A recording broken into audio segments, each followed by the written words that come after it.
सो दोस्तों, पिछले एपिसोड में हमारे हीरो श्योर को एक तरीके से समुद्र के नीचे एक स्पेसशिप मिला था जिसके अंदर कुछ मिस्टीरियस चीज़ छिपी हुई है। एंड रेनॉक को वो बात पता है कि उसके अंदर क्या छिपा है या फिर क्या नहीं। और ऊपर से समुद्र के ओशन गार्डियंस ने भी सभी पे हमला कर दिया। तो आज स्टोरी आगे बढ़ेगी। तो सभी लोग हेडफोन लगा लो एंड स्टोरी के लिए तैयार हो जाओ। चलो, हम लोग स्टोरी स्टार्ट करने वाले हैं, तो सभी लोग हेडफोन लगा कर रखना, ठीक है। चलो दोस्तों, एंड चलो। श्योर इस वक्त उन सामने उन सभी गार्डियंस को देख रहा था, जो कि इस वक्त लगातार रिनॉक उसके सामने तेजी से आए जा रहे थे। और रिनॉक अपने विंड एलिमेंट का इस्तेमाल करके उन सभी को पूरी तरीके से सुखाने की कोशिश कर रहा था। वो उनके बॉडी के अंदर अच्छे से विंड एलिमेंट भर रहा था, जिसके कारण उनके बॉडी के अंदर जो पानी था जिससे वो लोग सांस लेते थे। ऑफकोर्स वो ओशन गार्डियंस था, तो वो पानी में ही सांस लेते होंगे। लेकिन रिनॉक को ओशन गार्डियंस के बारे में पता है। श्योर ये देख के थोड़ा हैरान था। ओशन गार्डियंस की क्या कमजोरी है वो तो श्योर को भी नहीं पता था, लेकिन वो रिनॉक ऐसा लग रहा था जैसे कि वो ओशन गार्डियंस पे रिसर्च कर चुका हो और उसी हिसाब से वो उन ओशन गार्डियंस को नुकसान पहुंचा रहा हो। अगले सेकंड उनमें से एक गार्डियन वो तेजी से अपना खतरनाक सा त्रिशूल जैसा भाला वो सीधे रिनॉक की तरफ फेंक देता है। रिनॉक अपने दोनों हाथों को इस वक्त आया करके अपने विंड एलिमेंट को काबू कर रहा था ताकि वो सभी को रोक सके। लेकिन इससे पहले कि वो उस भाले को रोक पाता, अचानक से ही एक अजीब सा हाथ आगे बढ़ता है और उस भाले को पकड़ लेता है। श्योर अपने आर्मर को हटाकर वहाँ पे अचानक से आ गया था। ये कौन है और ये कहाँ से आया? कुछ गार्डियन हैरानी से कहते हैं, क्योंकि उन लोगों ने श्योर को तो नोटिस किया ही नहीं था। लेकिन ऐसा हो नहीं सकता था, आपको वो इतने समय से पानी के नीचे है, तो फिर वो श्योर को नोटिस क्यों नहीं करेंगे।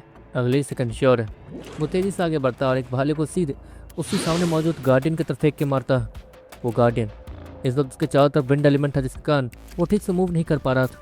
ऑफकोर्स वो तैरने के लिए उसे पानी ठीक से मिल ही नहीं रहा था। बीच हवा में उसे लटका दिया गया था, पानी के बीच में एक तरीके से हवा भर के उससे बीच में लटका दिया गया था, जिसकी वजह से वो कुछ भी नहीं कर सकता था। अगले सेकंड वो भाला तेजी से उसके गार्डियन के ठीक गले के पास से निकल जाता है और उसके गले की बगल वाली नस वो थोड़ी कट जाती है।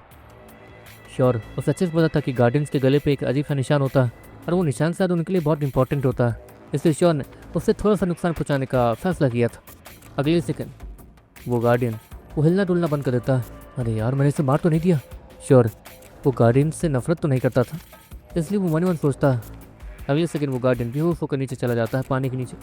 और रिनॉक, मनी, श्योर और वो रिनी उस शिप पे बैठते हैं और उस शिप तेजी से उड़ते हुए आसमान में जाने लगती है। एक और शिप? ब्यूरो हैरानी सर स्माइल के साथ कहता है। उनके ग्रुप में एक और शिप शामिल होने वाला था, जो कि देखने में थोड़ा और ज़्यादा हाईटेक लग रहा था। अगले सेकंड वो शिप जिस पे बहुत सारे पानी और पता नहीं क्या क्या था, वो शिप रिनॉक लेकर तेजी से आगे बढ़ने लगता है। ब्यूरो भी उस शिप को कंट्रोल करते हुए तेजी से आगे बढ़ने लगता है। हाँ, शुक्र है कि उनके चंगुल से निकल गए। वो रिनॉक वो इतना कहता है। पर वो लोग थे कौन? श्योर रिनॉक से कहता है, पता नहीं, सुना है कि पानी के नीचे पानी के रखवाले, मतलब समुद्र के रखवाले, बेकार है ना। हाँ, इनके बारे में मैंने माइथोलॉजी की किताबों में पढ़ा था, ये लोग होते हैं। लेकिन मैं एक बार इस शिप के पीछे आया था इस पर हमला करते हुए। उस समय इस शिप के अंदर से मुझे एक अजीब सी वेव महसूस हुई थी, जो कि मैं सिर्फ महसूस कर पा रहा था। मैं पानी के नीचे वेंट एलिमेंट का इस्तेमाल करके गया, क्योंकि ये शिप वहीं क्रैश हुई थी। और वहाँ पहुँचने के बाद मुझे वही कुछ रखवाले दिखे थे, समुद्र के रखवाले। इसलिए मैं ज़्यादा पास नहीं जाता था उनके। उन लोगों ने थोड़ी बहुत रिसर्च की और फिर वहाँ से चले गए थे। लेकिन आज रिनॉक इतना कहते कहते चुप हो जाता है। लेकिन आज क्या? श्योर रिनॉक से कहता, आज फिर से मुझे कुछ महसूस हुआ था इसके अंदर। रिनॉक इतना कहता और शिप के ऊपर टैप टैप करता है, मतलब शिप के नीचे कुछ तो है। श्योर ये नहीं जानता था कि आखिर उस शिप के नीचे क्या है और क्या बंद है, जिसके कारण अब गार्डियंस भी उसके पीछे पागल हुए जा रहे हैं। और ना ही रिनॉक को पता था। पता नहीं, पिछली बार गार्डियंस ने इससे नज़रअंदाज किया था, उन्हें लगा कि ये नॉर्मल एलियन शिप है। लेकिन ये एलियन शिप कुछ तो है जो के लिए जा रहा था। ऑफकोर्स वो हमला के लिए नहीं आया था, वो कुछ यहाँ पर करने आया था। और उसने जैसे ही मुझे देखा वो भागने लगा था, जबकि वो एलियन ताकतवर भी था, मुझसे लड़ भी सकता था। इससे जाहिर सी बात है कि वो कुछ ना कुछ लेके आया है। उन गार्डियंस को भी यही लगा कि वो एलियन शिप बस वहाँ क्रैश हुई, इसलिए उन रखवालों को लगा कि ये कुछ नॉर्मल ही है। उन लोगों ने भी इस पर ध्यान नहीं दिया। मैं उस समय छिप कर देख रहा था। वो रिनॉक श्योर और बाकी सब कहता है, आपका मतलब पानी में रखवाले रहते हैं पानी की रक्षा के लिए? लेकिन हम सभी तो पानी में आते जाते रहते हैं, हमें तो कुछ ऐसा कभी पता नहीं चला। रेनी वो रिनॉक से कहती है, पता नहीं, मुझे भी ज़्यादा पता नहीं। लेकिन ये सब कुछ देखने के बाद पानी से तो ये पता चलता है कि समुद्र में भी बहुत सारी मिस्ट्रीज अभी भी छिपी हुई हैं, जो कि इंसान की मॉडर्न टेक्नोलॉजी से काफ़ी दूर है। रिनॉक इतना कहता है और देखते देखते वो लोग वापस सिटी आ जाते हैं, जहाँ पर एक और शिप को आता हुआ देखे डॉक्टर्स उनके खाने से जो निवाला नीचे जा रहा था वो अटक जाता। ये क्या है? काफी सारे डॉक्टर्स ऊपर देखते हुए कहते हैं। वो शिप देखने में बहुत ज़्यादा घटिया और बदतर हालत में लग रही थी, लेकिन रेनॉक उस शिप को नीचे नहीं उतारता। वो वहीं पे उस शिप को बड़े से ग्राउंड की तरफ ले जाता है जहाँ जंगल था। वो शिप को वहाँ लैंड करवाता है और ब्यूरो और बाकी सभी भी वहीं लैंड करते हैं। श्योर उसी शिप के ऊपर था और वो उस शिप के नीचे कुछ रिसर्च करने की कोशिश कर रहा था, लेकिन उसे कुछ पता नहीं चल रहा था। मोटे कीड़े, तुम्हें कुछ पता चल रहा है? श्योर मोटे कीड़े से कहता। नहीं। मोटा कीड़ा नहीं में जवाब देता। तो फिर वो कौन सी वेव थी जो कि पानी के नीचे? श्योर मन मन सोचता, अगर वो गार्डियंस को बेहोश करने में या फिर मारने में कामयाब हो पाई है, मतलब वो नॉर्मल चीज़ तो बिल्कुल नहीं है। श्योर वो मन ही मन सोचता है और उस शिप से नीचे उतरने के बाद उस शिप के नीचे के हिस्से को देखने लगता है जो कि खुलने वाला था। हमें से खोल के चेक करना चाहिए। श्योर वो उस रेनॉक से कहता है। कुछ देर रुक जाओ, वो भी आता होगा। रेनॉक पीछे देखते हुए कहता, जहाँ पर आसमान में एक तेज हवा बर्स्ट होती है और एक खतरनाक से पंखों वाला आदमी तो तेजी से नीचे लैंड करता है। तो इसे ले आए? तुम इसके बारे में कह तो रहे थे, लेकिन वो जॉन, इतना कहते हुए वहाँ आता है। उसकी नजर शोर पर पड़ती है जैसे पिछली बार जॉन ने उस अजीब से डेविल जैसे बीस्ट से बचाया था। मेरे ख्याल से बच्चों का इन चीज़ों से दूर रहना ही ठीक रहेगा। क्यों? वो जॉन शोर की तरफ और बाकी सभी की तरफ इशारा करते हुए कहता, पर इन बच्चों की वजह से ही तो आज मैं इसे यहाँ ले पाया हूँ, मतलब लेके आ पाया हूँ। मुझे पता था कि इसके अंदर कुछ ना कुछ ऐसा है जो कि और ज़्यादा खास, लेकिन वहाँ पर पानी के रखवालों ने परेशान करके रखा था, इसलिए मैं वहाँ जाता नहीं था।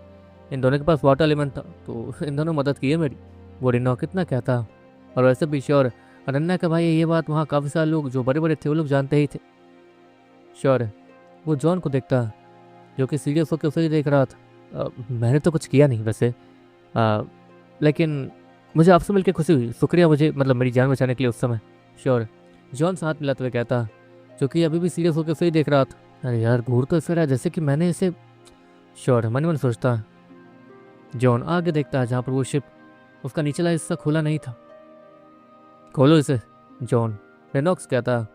अच्छा इतना है तो तुम खोलो, क्योंकि मैं भी ज़्यादा रिस्क नहीं लेना चाहता हूँ। वहाँ पर पानी के रखवालियों का क्या हाल हुआ मैंने देखा था, मतलब ये कोई हथियार या फिर दुश्मन हो सकता है, लेकिन इतने समय तक पानी के नीचे जिंदा रहना ये पॉसिबल नहीं है, मतलब ये कोई हथियार है। वो रिनॉक इतना कहता और अपने एक बीस्ट को बुलाता, जो कि बाहर आने के बाद धीरे धीरे आगे बढ़ने लगता। वो बीस्ट देखने में काफ़ी ज़्यादा छोटा और लेकिन ताकतवर लग रहा था। उसकी ताकत तो काफ़ी ज़्यादा लग रही थी, पक्का श्योर जानता था कि इसकी ताकत कम से कम श्योर से तो कहीं ज़्यादा। श्योर उस छोटे बीस्ट को आगे बढ़ते हुए देखता और उस शिप के पास जाते हुए देखता। देखते ही देखते वो बीस्ट वो पीछे पलटता और रेनॉक को देखता, जहाँ पर रेनॉक उसे कुछ इशारे करता और वो बीस्ट बेझिझक उस अजीब से दरवाजे को खोल देता जो कि शिप के नीचे बना हुआ था।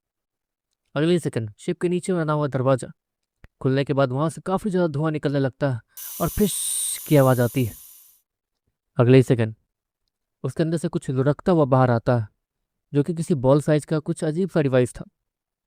बाहर आने के बाद वो टक टक टक करते हुए नीचे आता है और एक जगह जाके गिर जाता है। श्योर उसे नहीं पता था कि वो डिवाइस क्या है, इसलिए वो भी इंटरेस्टेड नहीं था उसके ज़्यादा पास जाने के लिए। लेकिन वो बीस्ट जिसे रेनॉक ने बुलाया था वो उस डिवाइस के पास जाता है और उस पर टैप टैप करता है अपनी उंगलियों से, ताकि वो डिवाइस एक्टिव हो या फिर कुछ ऐसा, या फिर वो जो भी है उससे कंट्रोल किया जा सके। लगता है ये चीज़ खतरा आने पे ही एक्टिवेट होती। रेनॉक इतना कहता और जॉन को देखता।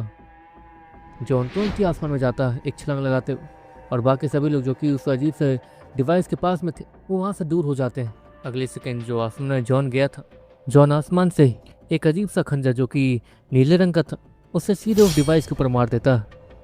वो खंजर नीचे आता है तो उसकी पावर इतनी बढ़ जाती है कि वो सीधे उस अजीब से बॉल जैसे डिवाइस से टकराता। जैसे वो खंजर उस डिवाइस से टकराने लगा था, इतने में वो खंजर 1 इंच की दूरी पर रुक जाता और बीच हवा में अटका रह जाता है उस अजीब से बॉल के पास जाकर। अगली सेकंड वो बॉल वो हिलना शुरू कर देती है और वो बॉल थोड़ी सी गोल गोल घूमती है, जिसके बाद अचानक से ही वो अजीब सी बॉल अचानक से ज़मीन के 1 इंच नीचे जाती है और आसपास की ज़मीन वो थोड़ी वाइब्रेट करने लगती है। कुछ हो नहीं रहा। श्योर चार तब देखते हुए कहता है। अगले सेकंड श्योर कुछ नोटिस करता है, वहाँ पर जो भी लोग ज़मीन से चिपक के खड़े थे नीचे, उन सभी के मुंह से और नाक से खून निकल रहा था। सभी लोग ऊपर आ जाओ, वो अंदर ही अंदर तुम्हें तबाह कर रहा है। जॉन ऊपर से ही कहता है और श्योर, मैग्रॉन और बाकी सभी लोग ऊपर उड़ना शुरू कर देते हैं। जिन्हें उड़ना नहीं आता था, मैग्रॉन और श्योर ने उनकी मदद की थी। श्योर और मैग्रॉन ऊपर उड़ते हुए नीचे देखते हैं जहाँ पर वो ज़मीन अभी भी वाइब्रेट कर रही थी। श्योर को तो पता भी नहीं चल पाया था कि उसके बॉडी के ऑर्गन्स इतने ज़्यादा डैमेज कब हो गए। उसे सच में अब धीरे दर्द भी महसूस हो रहा था। देखते देखते वो अजीब सी वाइब्रेशन बंद होती है और श्योर और बाकी सभी नीचे आ जाते हैं। क्या अब ठीक है? लगता है जब तक इस पर हमला ना किया जाए तब तक ये काम नहीं करती। अगर हम इसकी ताकत को काबू कर पाए तो अच्छा होगा, जॉन इतना कहता है और उस बॉल जैसे चीज़ को बेझिझक उठा लेता है। देखते देखते पीछे कुछ डॉक्टर्स आते हैं जो कि इस अजीब सी बॉल को अपने हाथों से नहीं, एक अजीब सी डिवाइस से पकड़ के एक अजीब सी चीज़ में बंद कर लेते हैं, अपने साथ ले जाते हैं। तुम सही थे रेनॉक, ये एक हथियार ही है जो कि अल्टीमेट वेपन से लड़ने में हमारे बहुत काम आएगा। क्यों? वो रेनॉक, वो जॉन की बात सुन के स्माइल करने लगता है। आप लोग अल्टीमेट वेपन, मतलब वो जंगल वाला अल्टीमेट वेपन है ना? श्योर है। वो आगे आते हुए कहता है, हाँ बच्चे, वैसे अभी के लिए तुम इन चीज़ों बना ही पड़ो तो अच्छा। अभी के लिए नॉर्मल अपनी ताकत बढ़ाओ, अभी तो बहुत समय है तुम्हें हमारी मदद करने के लिए। तो जाओ तुम सुबह अपनी अब ताकत बढ़ाओ और पिछली बार की तरह किसी मुसीबत में मत फंसना। जॉन श्योर और ब्यूरो से कहता है और वो लोग अभी के लिए तो वहाँ से चले जाते हैं। श्योर वो जाते जाते उन्हीं डॉक्टर्स के पीछे जा रहा था जहाँ पर उनके हाथों में वो अजीब सा डिवाइस और बॉल था। लगता है ये हथियार नॉर्मल बिल्कुल नहीं है, ये एलियंस का वो हथियार था जो जिससे वो इंसान पर हमला करने वाले थे। लेकिन मेरा एक और क्वेश्चन है। श्योर बीच में अचानक से बोलता, क्या? ब्यूरो वो श्योर से कहता, असल बात यह है कि वो एलियन यहाँ आया कैसे जो कि ये अजीब सा खतरनाक सा हथियार लेके आया था। श्योर है वो ब्यूरो से कहता, वो हम नहीं जानते, या तो हमारे टीम लीडर्स का कोई प्लान होगा जिससे वो एलियन यहाँ आए वो हथियार लेके। जहाँ तक है मैंने सुना था कि एक शिप आई थी और वो हम पे हमला नहीं कर रही थी, वो पता नहीं क्यों जंगल गई थी उसी अल्टीमेट वेपन के पास। सभी लोग मतलब सारे एलियंस कहते हैं कि जंगल के उस हिस्से में अल्टीमेट वेपन छिपा हुआ है और वो एलियन जहाँ तक है वहीं जा रहा था। क्यों जा रहा था नहीं पता, शायद उससे लड़ के उसे हासिल करने, और उससे के लिए वो उसने उस बॉल को अपने साथ लाया होगा जहाँ तक लगता है मुझे। ब्यूरो सारी कड़ियों को जोड़ते हुए कहता है क्योंकि वो यहाँ बहुत समय से था और श्योर को इसलिए इतना सब कुछ तो नहीं पता हो सकता है। इसे श्योर ब्यूरो से पूछता है, वैसे हम लोग चाहे तो एलियंस के बीच जा सकते हैं लेकिन उसके लिए हमें बहुत ज़्यादा तैयारी करनी होगी। ब्यूरो श्योर से कहता, तुम कितनी बार गए हो एलियंस के बीच? श्योर ब्यूरो से पूछता, मैं करीब 4 बार जा चुका हूँ इन्वेस्टिगेशन करने के लिए। एक तरीके से छिप के जा जाता है। हम लोग चाहे तो तुम चाहो तो चल सकते हो, अभी चलते हैं। ब्यूरो श्योर से कहता, पागल हो गए हो क्या? नहीं, बिना किसी को इन्फॉर्म किए हम लोग नहीं जाएंगे। डेनी वो ब्यूरो से कहती है, ये किसने कहा कि मैं तुम्हें ले जाके अपनी जान को रिस्क में डालूंगा? तुम नहीं जाने वाली हो। ब्यूरो रूनी से कहता, रूनी अजीब सा फेस बना के शर्माने लगती है, लेकिन नहीं, ज़्यादा फ्लर्ट करने की कोशिश मत करो, तुम नहीं जाओगे। और हाँ, पहले बता दूँ, अपनी जान को रिस्क में डालने की जरूरत नहीं है, सिर्फ ये दिखाने के लिए कि तुम बहुत ज़्यादा समझदार और कूल हो। डेनी गुस्से में कहती है, हाँ ब्यूरो ताकतवर था लेकिन इसका मतलब ये नहीं कि वो उन एलियन से बच सकता। एलियन से वो सिर्फ एक बार बेड़ा था और उसने अपने एलिमेंटल पावर का इस्तेमाल करके उनके डिवाइसेस को ख़त्म कर दिया था। लेकिन अब जहाँ तक कि उन कैमराज में ये दिखा जा रहा था कि उन डिवाइसेस के बिना भी वो गन चल पा रही थी, मतलब ब्यूरो वो परेशानी में आ सकता है। देखते देखते वो लोग एक अकेले वाले जगह पे आते हैं जहाँ पर इस वक्त जंगल था और वो लोग आगे बढ़ रहे थे। अगले सेकंड डीमन गर्ल बाहर आती है और वो कुछ सोचने लगती है। तुम क्या सोच रही हो? श्योर डीमन गर्ल से कहता, देखो जहाँ तक है तुमने कहा कि ब्यूरो के एलिमेंट से उनके डिवाइसेस काम नहीं करते हैं ना, ऐसा हो सकता है कि वो लोग उस अजीब से क्रिस्टल डिवाइस के बिना उस गन को ज़्यादा देर ना चला पाएँ। हाँ ऐसा ही हो सकता है, लेकिन अगर उनके गन को पूरी तरीके से बर्बाद करना है तो मुझे उनकी एक गन चाहिए होगी जिसे मैं एनालाइज करके एक डिफेंडर हथियार तैयार कर सकती हूँ। डीमन गर्ल श्योर कहती है और ब्यूरो भी उसके बाद उनके थोड़ा हैरान होने लगता है। वैसे ये काम डॉक्टर्स ने किया तो था लेकिन उससे वो हुआ नहीं क्योंकि एलियन टेक्नोलॉजी इतनी ज़्यादा ठीक से समझ नहीं आती ना किसी को। ब्यूरो वो डीमन गर्ल से कहता, लेकिन मैं अलग हूँ। डीमन गर्ल इतना कहती है। वैसे डीमन गर्ल एक बात बताओ, तुम्हारे दिमाग के अंदर ये सब बचपन से ही है क्या, मतलब मैकेनिक्स और ये सब कुछ? श्योर वो डीमन गर्ल से कहता है, पता नहीं, बस देखती हूँ तो पता चल जाता है कि हाँ ये मुझे आता है तो मैं कर देती हूँ। डीमन गर्ल श्योर से कहती है, ओ ऐसी बात है, तब तो तुम्हें भी एक डॉक्टर ही बन जाना चाहिए। श्योर डीमन गर्ल से कहता, हाँ मुझे डॉक्टर बन के ज़्यादा शौक नहीं है दूसरों की मदद करने का, मुझे जो आता है मैं बस उसी में खुश हूँ। वैसे मैंने कहा ना, अगर मुझे एलियन का एक कोई गन मिल गया तो मैं सब कुछ संभाल लूँगी। मुझे बस एलियन के सूट या फिर गन्स कुछ भी दे दो, मैं उससे अच्छे से एनालाइज करके सब कुछ क्लियर कर सकती हूँ। डीमन गर्ल श्योर कहती है श्योर। उसके बाद समझ जाता है। वैसे ब्यूरो, तुमने कहा था कि हम श्योर इतना कहता, तुम चलने वाले हो? ठीक है, हमें थोड़ी तैयारियाँ करनी होगी और हाँ, छिप के जाना होगा। मेरे पास कुछ है जिससे हम लोग एलियंस के पास जा सकते हैं, मतलब एलियंस के बेस में घुस सकते हैं। इतनी पावर है मेरे पास। ब्यूरो श्योर ऐसे कहता और श्योर अपने सर को हाँ मिलाता। पिछली बार जो हुआ वो तो श्योर भूल नहीं सकता, लेकिन इस बार श्योर वो अच्छे से छिप के जाने के प्लान में था ताकि वो उन एलियंस के बेस को अच्छे से देख पाए। पिछली बार तो वो जल्दी जल्दी में जैसे तैसे जंगल आ पाया था और उस दौरान एक खतरनाक सा हमला भी हुआ था श्योर पे, जिसमें वो बाल बाल बच गया था। पता नहीं क्यों वो सुप्रीम एलियन जो कि उन एलियंस का लीडर था थोड़ा अजीब था और डरावना भी। ऐसा लग रहा था जैसे कि श्योर उसे जानता है लेकिन नहीं भी जानता। श्योर को ऐसा लग रहा था, और सुप्रीम एलियन को तो देख के ऐसा लग रहा था जैसे कि वो श्योर को जानता ही है। लेकिन श्योर ने इससे पहले ऐसे ताकतवर एलियन से कोई कहा सुनी भी तो नहीं की थी जो कि श्योर उसे याद हो ऐसा कुछ। श्योर ये सब सोचते हुए जंगल के थ्रू होते हुए उस प्रोटेक्टिव शील्ड के पास आया था। वो प्रोटेक्टिव शील्ड उसकी उस पार सिटी थी एक तरीके से, और सभी लोग उस तरफ जा सकते थे। लेकिन ये protective shield normal protective shield नहीं है ना। इस प्रोटेक्टिव शील्ड को तो एक तरीके से लड़ाई वाले ग्राउंड में यूज किया जाता है, और इसकी ताकत भी ज़्यादा लग रही है, मतलब हम लोग उस पार नहीं जा पाएंगे, है ना। श्योर व्यूरस कहता, लेकिन मैं जा सकता हूँ ना। असल बात यह है कि हम इंसान लोग बीच बीच में कभी कभी एलियंस के बीच घुस जाते हैं ताकि हम लोग रिसर्च कर सकें एलियंस के ऊपर। हमारे पास इतना कहते हुए बीरो एक अजीब सा डब्बा जैसा कुछ निकालता है। देखो मेरे पास ये सिर्फ 2 ही है, मतलब हमारे साथ सिर्फ 2 ही, मतलब मैं तो जाऊँगा, मेरे साथ कोई एक चलेगा। तो तुम में से वो कौन है? वीरो इतना कहता है और श्योर रूनी और मैगॉन की तरफ देखने लगता। मैगॉन जानता था कि श्योर उसका तो जाने का बिल्कुल मन है ही, और डीमन गर्ल उसे कैसे भी जाना होगा ही ताकि वो श्योर के निरुको में रह के सब कुछ एग्जामिन कर सके। इससे पक्का वो श्योर ही जाएगा। इसलिए श्योर आगे आ जाता है और उसे एक अजीब से सूट को पकड़ के अपने सर पे डालता है। वो एक हेलमेट था जैसे वो अपने सर पे डालता है और अगले ही सेकंड उसकी पूरी बॉडी पे एक खतरनाक सा आर्मर दिखना शुरू हो जाता है। लेकिन ये आर्मर लो क्वालिटी का लग रहा था, ज़्यादा खतरनाक भी नहीं, बस देखने में खतरनाक था। ये तो एलियन सूट लगता है ना। श्योर उस ब्यूरोस कहता, हाँ सही कहा, चलो अब अपनी ताकत दिखाई जाए। ब्यूरो इतना कहता और उसी बॉक्स के अंदर से एक और डिवाइस निकालता, जहाँ पर जैसे ही ब्यूरो उस डिवाइस को उस अजीब से वॉल पे डालता है, वो नीली वॉल नीचे से अचानक से कटनी शुरू हो जाती है। ऐसा लगता है कि एक पानी के बहाव को बीच में हाथ डाल के रोक दिया गया हो नीचे तक। श्योर तुरंत ही उस वॉल के दूसरी तरफ चला जाता है और ब्यूरो उस डिवाइस को रूनी को पकड़ने के लिए कहता है। रूनी उस डिवाइस को पकड़ने के बाद देखती है कि ब्यूरो भी उस तरफ चला गया है। देखो हम वापस आएंगे तो यहीं से आएंगे, तुम दोनों को यहीं रहना है। और हाँ मैगरॉन वो मेरी गर्लफ्रेंड है, याद रखना। ब्यूरो मैगरॉन से कह के जाता है। मैगरॉन को तो लड़कियों में ज़्यादा इंटरेस्ट था नहीं, वैसे भी वो एक देवता था, इससे इन चीज़ों में वो ध्यान ना भी दे या फिर दे उससे कोई फ़र्क पड़ेगा भी नहीं।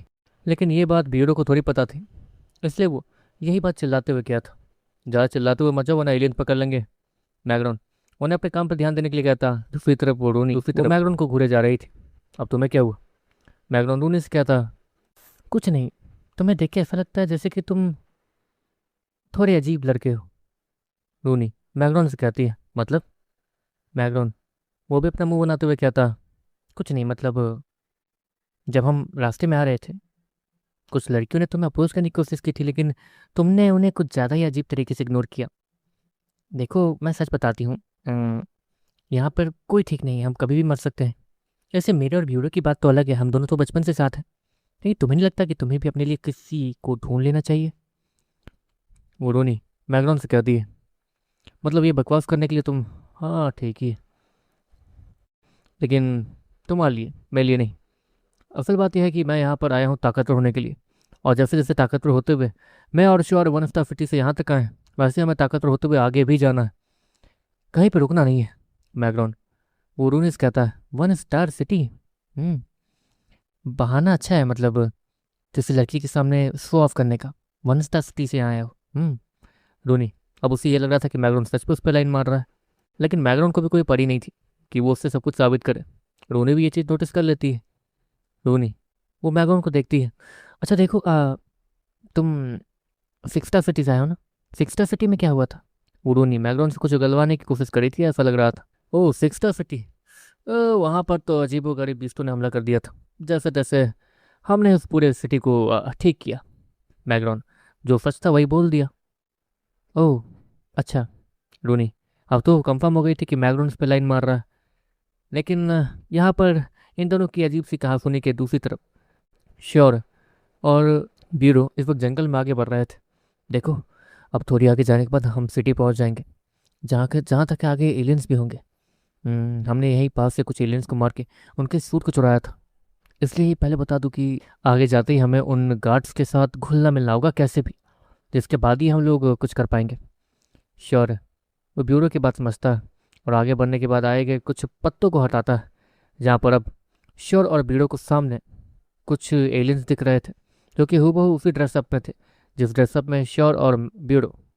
वो हमें स्कैन नहीं कर लेंगे, मतलब ऐसा कुछ कुछ मतलब श्योर ब्यूरो से एक तरीके से ये पूछना चाहता था कि कहीं वो लोग एक तरीके से जैसे कि श्योर बाकी सभी के ऑरा को स्कैन करता है कि वो कितना ताकतवर है, तो एक तरीके से एलियंस श्योर और ब्यूरो को स्कैन नहीं कर पाएंगे। अरे नहीं, तुम गलत समझ रहे हो। हमने जिस तरीके के आर्मर को पहना है वो हम स्कैन नहीं कर पाएंगे। ब्यूरो, वो श्योर से कहता है। पक्का ना? श्योर ब्यूरो से कहता है। और देखते देखते जैसे ही सामने बीच में कुछ एलियंस गायब होते हैं, श्योर और मैगन तुरंत ही वहाँ बीच में कूद जाते हैं और नॉर्म भी चलने लगते हैं। सुनो, एक एलियन अचानक से पीछे से बोलता है और श्योर और मैगन पीछे पलटते हैं, जहाँ पर वो एलियन श्योर और मैगन के पास ही आ रहा था। अरे यार, मर गए। इन्हें क्या जवाब देंगे अब? ब्यूरो श्योर से कहता। श्योर वो ब्यूरो को लगातार घूरे जा रहा था, मतलब फंसाया भी खुद और अब नाटक भी खुद कर रहा है कि अब बचेंगे कैसे। चलो दोस्तों, आज के वीडियो में सिर्फ इतना ही। एंड पता नहीं क्यों पिछले एपिसोड, मतलब इसी एपिसोड के पिछले वाले कुछ हिस्से में देखो ये इतनी एडिटिंग है और बाकी एडिटिंग पीछे रुको दिखाता हूँ। यहाँ पे पता नहीं क्या हुआ। एंड रुक जाओ, इसको हटाने दो, मैं दिखा देता हूँ, ठीक है? अगर आवाज़ बीच में बहुत ज़्यादा गैप मिले, ठीक है? यहाँ पर पता नहीं क्या हुआ, यहाँ पे 17 मिनट से आगे का मैं रिकॉर्ड ही नहीं कर पा रहा हूँ, ठीक है? 17 मिनट कुछ था यहाँ पे एंड रिकॉर्ड ही नहीं कर पा रहा हूँ, तो यहाँ पे मुझे कुछ गलत हुआ, इसलिए मैंने दोबारा बनाया। एंड ये बाकी की एडिटिंग ये रही, ठीक है? पीछे वाली एंड वो रही, ये रही बाकी की एडिटिंग। और आए के 2-3 मिनट की एडिटिंग उसमें मैंने की है। तो ये मत बोलना कि क्या हो गया, प्रोजेक्ट ऊपर नीचे कैसे हो गया, ठीक है? जिनको नॉलेज एडिटिंग का वो पकड़ लेते हैं, ठीक है? तो चलो दोस्तों, मिलते हैं नेक्स्ट वीडियो में। टाटा बाय, सी यू एंड